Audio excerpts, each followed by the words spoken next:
বন্ধুরা, আজকের আমরা পানি লাইনের কাজ কমপ্লিট করলাম। ট্যাঙ্কি বসিয়ে কমপ্লিট করলাম। দেখুন, এটা হচ্ছে জল মোটরের লাইন উঠেছে। এখান থেকে দেখুন জল মোটরের লাইন উঠেছে, আর একটা দিয়ে হচ্ছে বাথরুমের ভিতরে লাইনটি লেবেছে।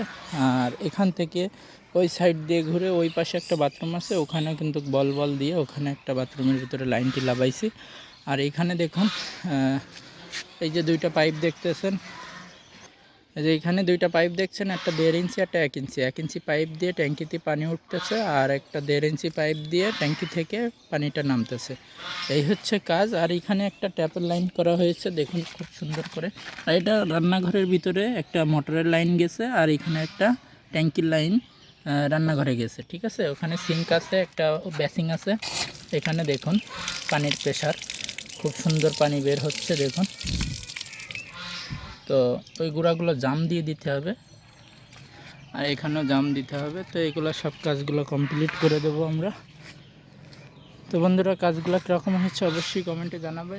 আর এখানে ট্যাঙ্কি ফিটিং করেছি, তো এখন ছাদের উপরে উঠলাম না, এই জন্য দেখাতে পাচ্ছি না। তো এই 1000 লিটারের ট্যাঙ্কিটি আমরা এখানে ফিটিং করেছি, সেরা কুল ওয়াটার ট্যাঙ্ক। ঠিক আছে, ওখানে কিন্তু অক্সিজেন পাইপ আছে, ওভার পানি পড়বে এই পাশে, মোটরের পানি উঠতেছে এটা দিয়ে। আর ওখানে বল আছে, ইউনিয়ন আছে। ঠিক আছে, এই হচ্ছে কাজ।